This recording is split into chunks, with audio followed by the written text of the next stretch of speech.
We are back racing F1 23. Finally, we're doing racing laps once again. Today, we're starting a brand new PSGL season. With a bit of a twist, to be honest.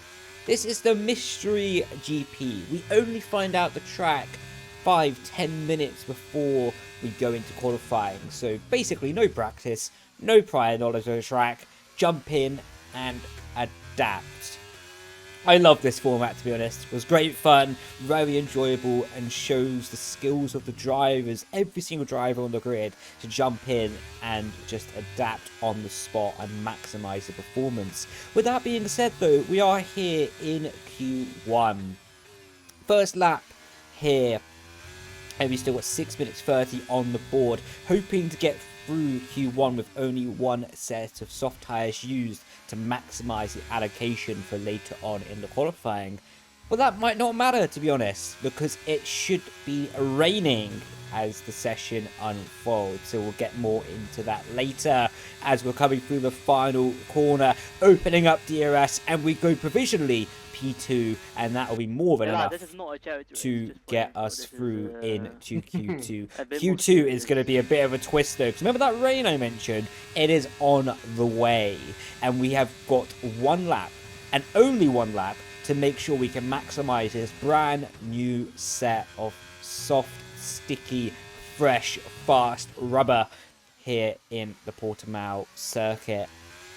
Coming to end Sector 1, over the crest, opening DRS, and now we are going to go purple in Sector 1, in fact, down in the braking zone, late on the brake, slightly missed my apex, but carried great minimum speed through the corner nevertheless, so feeling good on this lap so far. We just need to hook up the middle sector. We don't really need to take that much risk, to be honest. We feel pretty confident overall sliding the car as we come up and over the crest.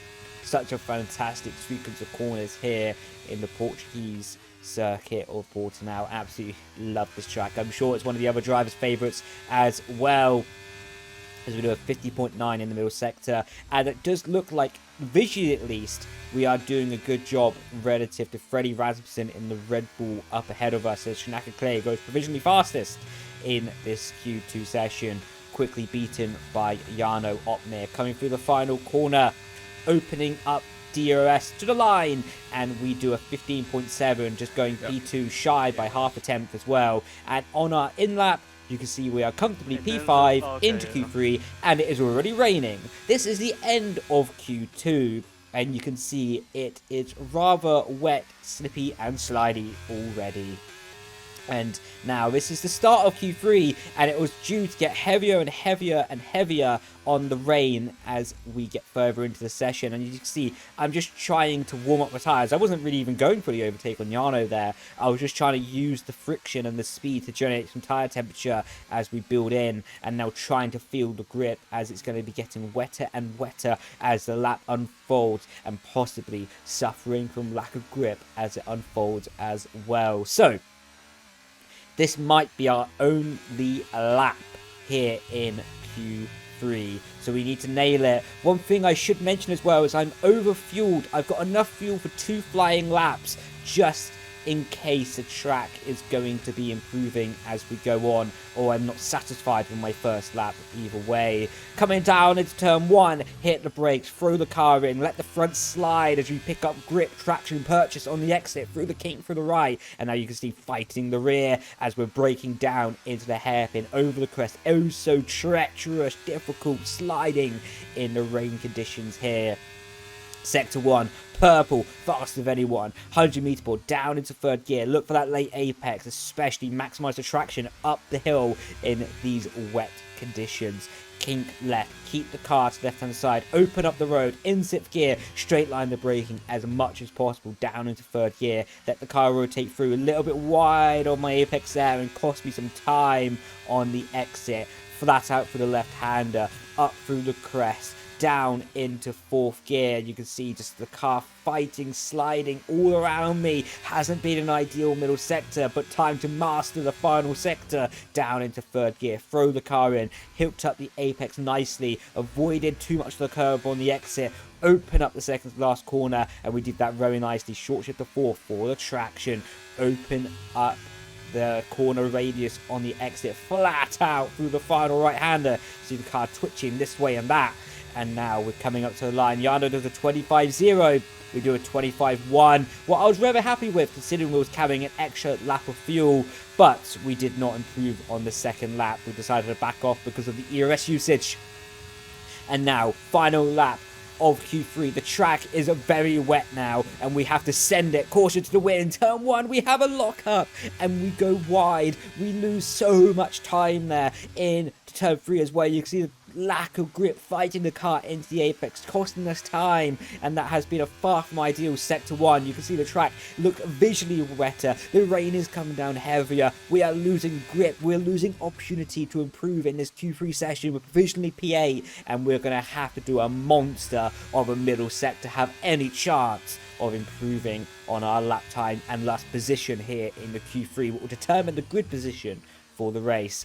We hook up the apex so much better than last lap. Early on the power, green on the delta now. We have found so much time in the middle sector, even with the track being a worse condition. Now on the brakes, you can see we hook up the apex so much better than marginally down to third gear, and we go purple in the middle sector, and that just shows how good of a middle sector was able to unfold, hook together, and now the track is becoming a bit too wet. Especially in these wet conditions, when you go from low speed corners where you don't have the downforce to push you into the tarmac, to break the surface water, to generate grip, to generate friction, your car can really suffer. So in the middle sector with the medium high speed corners was pretty okay, but with that being said, we are going to improve our time to a 25-0, and that puts us P7 on the grid as we're going straight into the race. No time wasted here.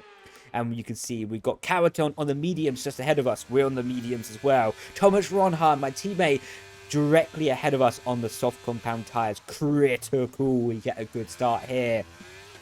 Into third, into fourth, into fifth, and now flying down into turn 1. You can see we actually get hit from behind by Pookie in the Ferrari. Luckily, we didn't pick up damage. Looking down the inside of Caraton, you see we having to leave a little bit of space just in case Pookie was outbraking himself there as well, but he kept it under control nicely, and now right up behind Caraton. We want to get this move done early in the braking zone, capitalize on the early race opportunities down the inside of Caraton, but nothing doing there. He marvelously hangs it around the outside of us at the hairpin, picking up great traction on the exit, and now falling into line for the remainder of lap 1 as we close in on the braking zone quite a bit there as well.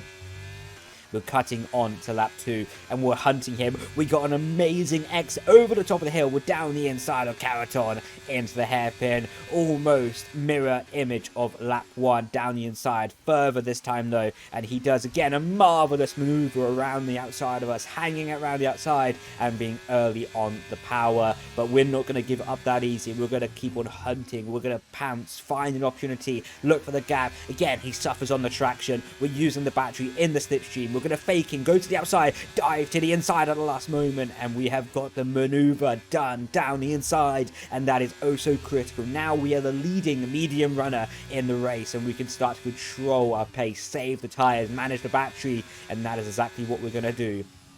Lap 4 of the race, you can see we're hanging on to the leaders quite comfortably as well, and now we're going to start saving that battery, and you can see lap 9 we have a pretty much full battery as well. We've been saving tires, saving performance, and saving opportunities for later in the race. Lap 13, and now it's going to be quite surprising, to be honest.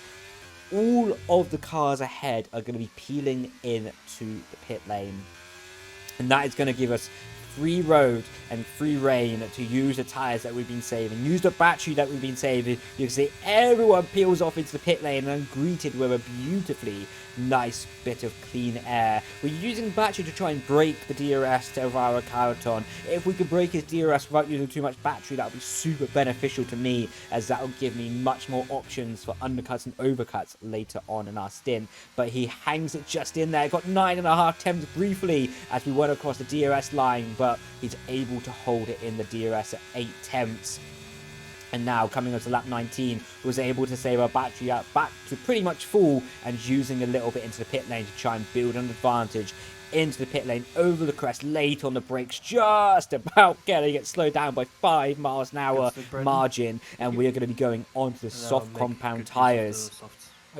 And now coming into the pit lane, almost forgetting to press the button for the turn-in because we don't have that in F1 Esports, so it's quite easy to forget about in the normal game build.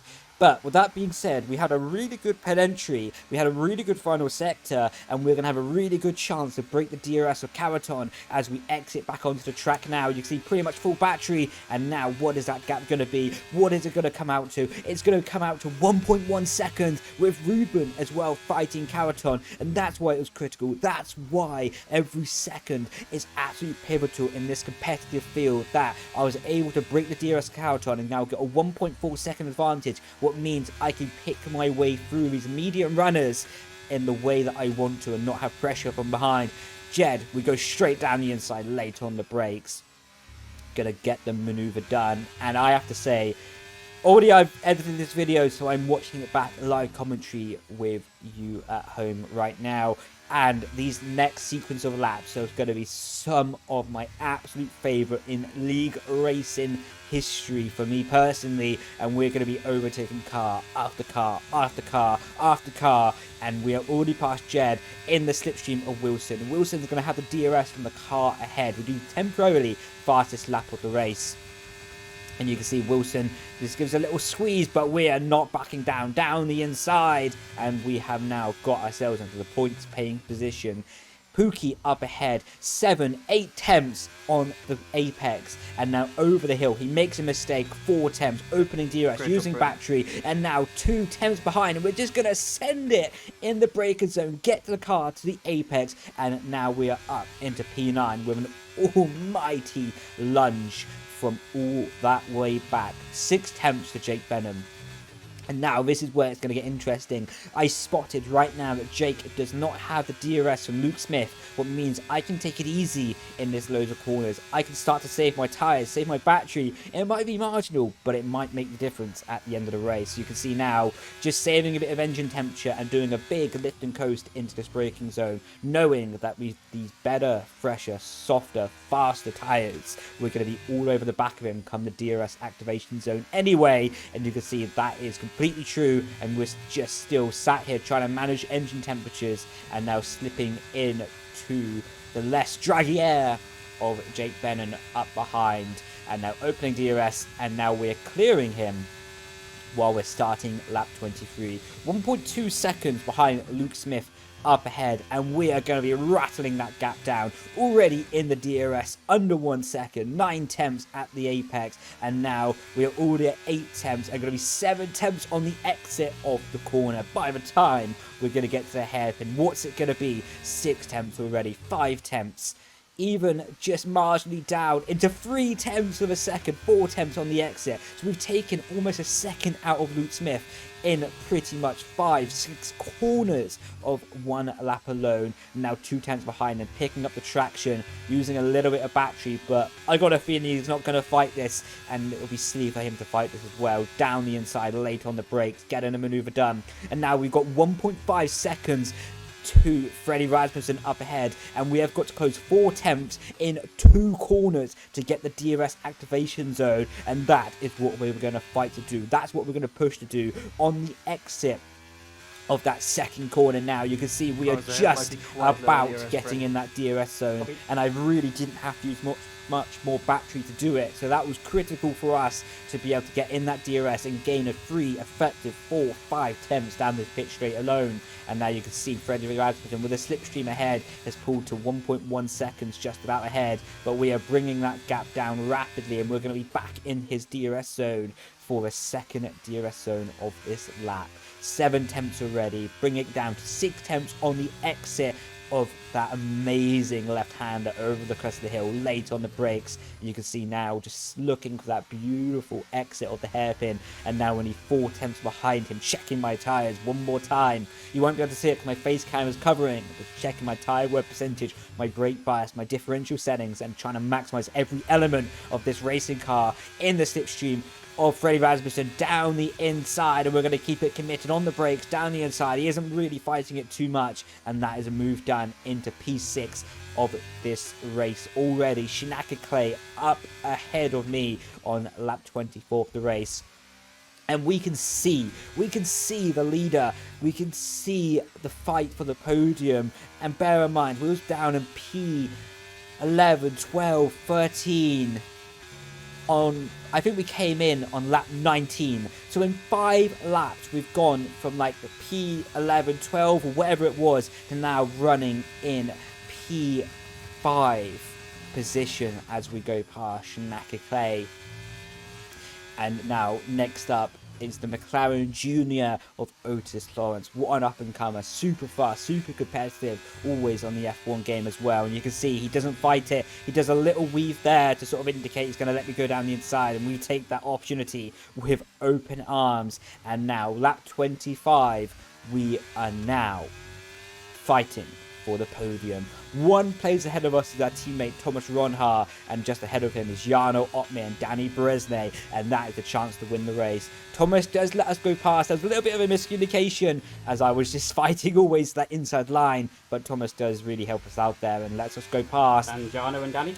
Next up is Jarno Opmeer, and we all know how fantastic his racecraft is. We all know how fantastic of a driver he is as well. So this is not going to be easy. We're all over the back of him, using a bit of battery, and his straight line speed is phenomenal. You see, we tried to go down the inside, we tried to fake him, and you can see he runs a long line around the outside, and we leave each other racing room on the exit. Beautiful racing, side by side, and now lap 27, and we are back all over the back of Jarno Opmeer, fighting, squirming for traction. And you can see using battery on the exit. I knew that he had a full battery, so I'm just trying to get him to use battery or fall out of the DRS of Daniel Bresnay up ahead, just trying to cost Jarno time, distract him, fill his mirrors, and make myself as much of a nuisance as possible, to be honest, and try just to make him fall away from that slipstream of Daniel Bresnay up ahead. You can see into the right hander, we get a beautiful exit all over the back of Jarno.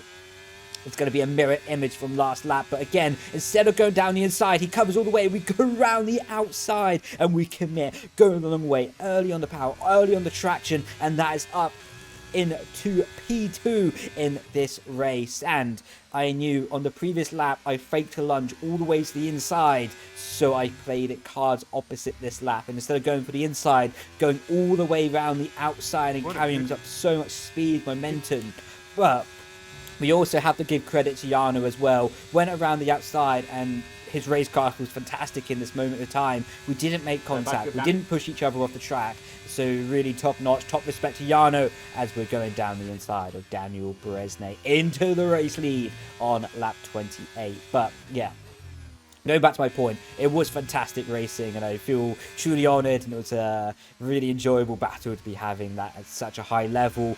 Lap 29, and now this is critical that we can try and build as much of a gap to Daniel Bresnay as possible. I got told that he has a full battery. Him and Jarno were able to work together quite a lot during the race. So now 7.5 temps, you can see we're pushing as hard as we can, but because we had to overtake so many cars, we had to fight so many places, we had to use our battery already, and despite our best efforts, we're not able to get out of the DRS, so we're trying to save our battery as much as possible as we're going on now onto the final lap of the race, lap 32 or lap 33. Final corner, you can see we're pushing as much as possible. We got our battery back up to just shy of 50%, half a second as we go onto the pit straight. And we are so close to being able to cover this. We are going to be using the rest of our battery down the pit straight. And Daniel Bresnay is going to be having DRS. Now we're under 10%. He's got the overspeed. And now he's going to go clean around the outside. Carry so much momentum into turn 1. And he has got the move done. And it was one of those really, really, I have to say, upsetting moments in the race. Super challenging. If we had 10-15% more battery, maybe we could have defended.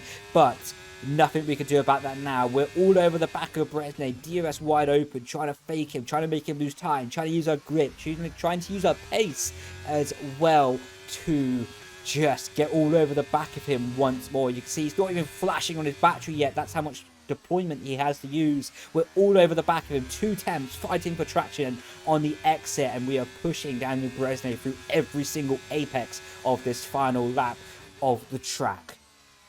but he is not cracking. And Daniel Berezno, we all know, is a superstar, is absolute talent, and he's a wonderful driver and an even better human being. So he truly deserved this race. As you can see, he's coming through the final lot of corners now. So as much as I would have loved to win this race, naturally being said, he deserved this race as well, and he did a fantastic job to manage it. And congratulations to Danny. Be sure to congratulate him in the comments, because he did a fantastic job, and I'm really happy to see him at the top level. That's what happens when we have an equal rig. Again, and you can see that's what happens when we have equal machinery. Me making some comments because in F1 Esports for Event 1, we had a lot of technical problems, and it was very nice to put those to bed. Now that we were at home and we didn't have technical problems, able to fight and show our pace and fighting for the race win again like we were doing in the previous PSGL season. So for me, that was a very satisfying race to kick off the PSGL season, initially with a P2, what naturally means P2 in the Drivers' Championship. And if I'm not mistaken, we should be P1 in the Constructors' Championship as well, with both Alfa Romeo's P2 and P4. Of course, Daniel Berezno and Jarno are both part of the Mercedes unit, part of the Mercedes F1 Esports team, but because Daniel Berezno is technically driving the Red Bull in PSGL, I believe and I assume right now that he'll be counting points towards Red Bull in the Constructors' Championship, not Mercedes. So with that being said, this has been the first race of PSGL back, and we'll be back racing next week for round 2. We still don't know what the track could be yet, so stay tuned, and I look forward to seeing you on the very next live streams and the very next videos. Thank you so much for watching. I've been Brendon Leigh. Grazie ragazzi, and I'll catch you for next race. Ciao, ciao. Bye, bye.